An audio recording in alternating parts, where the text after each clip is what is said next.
नमस्कार, मैं डॉक्टर सुदीप, आपके बच्चों का फैमिली पीडियाट्रिशियन। फैमिली डॉक्टर तो आप लोगों ने सुना होगा, कुछ साल पहले एग्ज़िस्ट हुआ करते थे।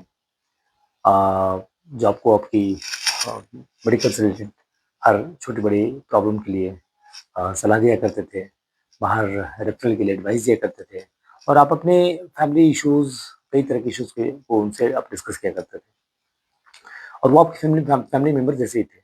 बट अभी कुछ दिनों से ये फैमिली डॉक्टर जो है आपकी फैमिली से मिसिंग है और इस फैमिली डॉक्टर के का जो की जो जगह है, वो बड़े-बड़े कॉर्पोरेट हॉस्पिटल्स ने बड़े-बड़े सुपर स्पेशलिस्ट ने ले ली है और आज आप लोग अपनी हर छोटी समस्या के लिए बड़े से बड़े डॉक्टर के पास जाते हैं दिखाने के लिए।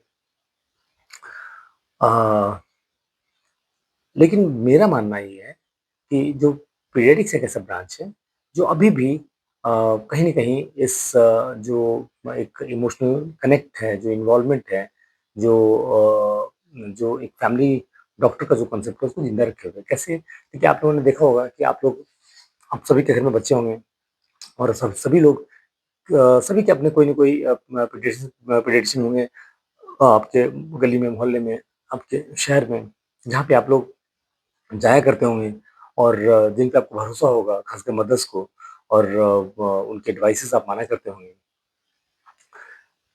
और उसका इसके इसके पीछे का लॉजिक क्या है? लॉजिक ये है कि आप हर किसी पे भरोसा नहीं कर सकते हो और आपके मन में एक फीलिंग होती है कि नहीं मेरे बच्चे को ये डॉक्टर ज़्यादा अच्छा समझता है या मेरे फैमिली को ज़्यादा अच्छा समझता है। तो उसकी उसकी वजह से क्या होता है कि आप लोग उनके पास जाया करते हैं और कहीं हालाँकि मेरा अभी मानना है कि आप पूरी तरह से तो हम लोग उस कमी को पूरा नहीं कर पाते हैं, लेकिन हाँ, कुछ हद तक इस चीज़ को पीडियाट्रिशियन जो है मेंटेन रख पाएँ और अब बेसिकली इसके इस ऐसा है क्यों? क्योंकि पॉलिटिक्स में बेसिकली क्या है कि हम हमारे जो हमारा जो ब्रांच है, ये बाकी सब ब्रांचों से अलग है और अलग होने का रीज़न है क्या है कि हमारे पेशेंट्स अलग हैं। हमारे पेशेंट हमारे बच्चे होते हैं। बच्चे यूजुअली आपके साथ ठीक से कम्युनिकेट नहीं करते हैं। हम लोग को उनको देखना होता है, उनको समझना होता है ना? उनके साथ खेलना होता है और जो बाकी जगह पे ये सब चीज़ें आप नहीं कर पाते हो इसके अलावा या एक चीज़ और है जो हमें आपको बाकी लोगों से अलग करता है, वो है कि हमारे हमारा चूँकि डायरेक्ट कम्युनिकेशन नहीं होता है बच्चों के साथ, पेशेंट के साथ हमारा डायरेक्ट कम्युनिकेशन नहीं होता है और इसलिए हमें हमें हेल्प लेना पड़ता है ना? हमें पेरेंट्स की, है ना?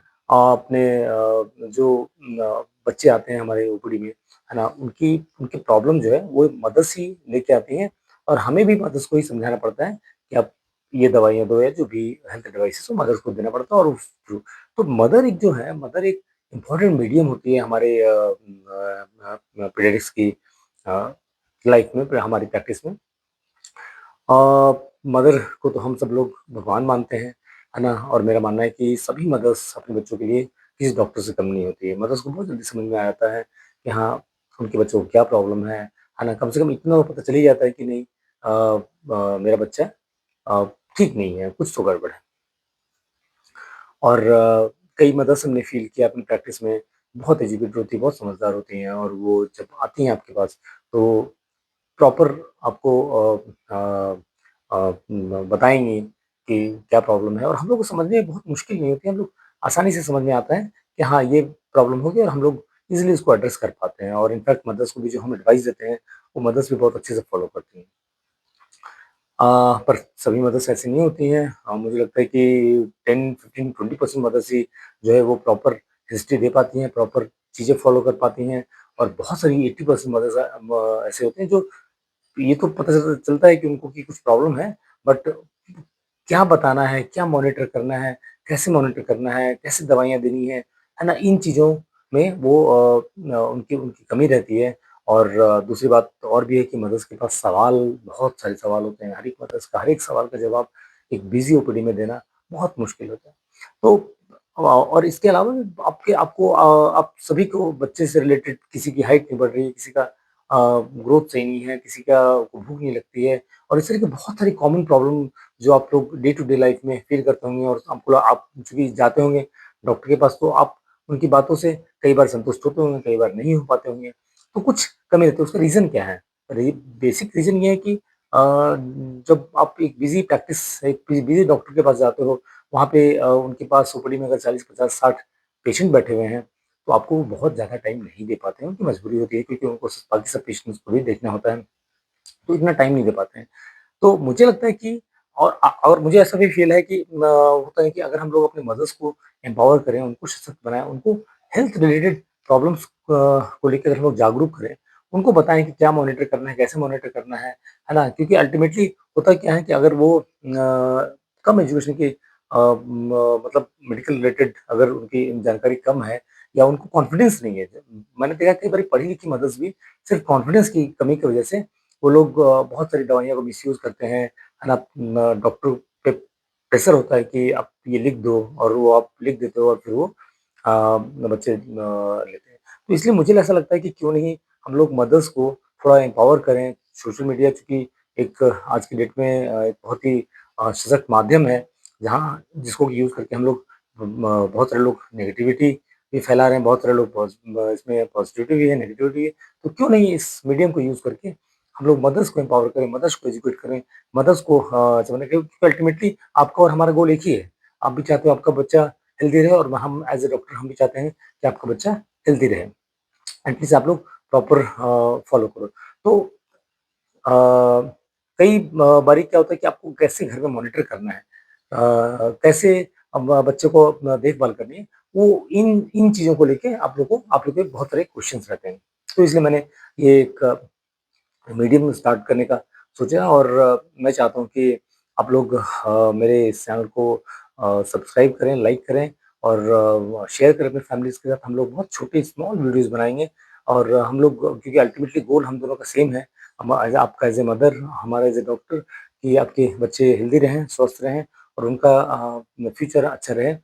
तो बहुत सारे कॉमन टॉपिक्स हैं जैसे फीवर है ना? कॉमन डेवलपमेंट प्रॉब्लम है, बिहेवियरल प्रॉब्लम है ना? वैक्सीनेशन है ना? कफ सिरप्स है ना? एंटीबायोटिक्स हैं, जिसको लेके आप लोग को लगता हो कि अच्छा क्या देना है, कब देना है कि नहीं देना है? कुछ मदर्स देने से डरती हैं, कुछ मदर्स जहाँ देना चाहिए वहाँ देने से डरती हैं, जहाँ नहीं देना चाहिए वहाँ पे मदर्स एकदम देने के लिए बिल्कुल मतलब बहुत ज़्यादा उनका इंटरेस्ट होता है कि हम दे दें। कई बारी तो लोग खुद से ही जाके किसी डॉक्टर को बिना दिखाए है ना लोकल मार्केट में जाते हैं और वहाँ से दवाइयाँ लेके आते हैं और बच्चों को खिलाना स्टार्ट कर देते हैं और जब 3-4 दिन देने के बाद कम नहीं होता है, फिर वो डॉक्टर के पास लेके आते हैं कि हाँ, आप सब देखिए आप मेडिसिन दे रहे थे अब क्या करना है?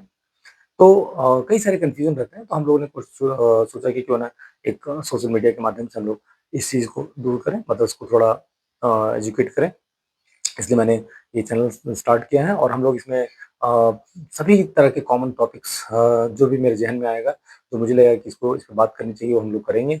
और इसके अलावा अगर आपको भी कभी लगता है कि कोई टॉपिक जिस पे आप चाहते हैं कि हम लोग यहाँ पे चर्चा करें, तो हम लोग डेफ़िनिटली करेंगे। आप लोग कमेंट करके बताइएगा कि आप लोग को किस तरह के टॉपिक्स पे आप चर्चा करना चाहते हो और मैं कोशिश करूँगा कि जो मदर्स के कॉमन क्वेश्चन्स हैं, है ना? जो फ्रीक्वेंटली आस्क्ड क्वेश्चन्स वो तो मैं कवर कर ही लूँगा, लेकिन उसके अलावा भी अगर कोई क्वेश्चन्स अगर आप चाहते हो कि मैं उसको उसको हम लोग यहाँ डिस्कस करें, तो हम लोग डेफ़िनिटली करेंगे और शॉर्ट वीडियोज़, छोटे वीडियोज़ लेके आएँगे क्योंकि ज़्यादा टाइम किसी के पास नहीं होता है लंबे-लंबे वीडियोज़ देखने के लिए। तो मैं छोटी-छोटी बातें और छोटे-छोटे वीडियोज़ आप लोगों से शेयर करूँगा। उम्मीद है कि आप लोगों को अच्छा लगेगा और हम लोग बहुत जल्दी मिलते रहेंगे। Thank you. धन्यवाद। जय हिंद।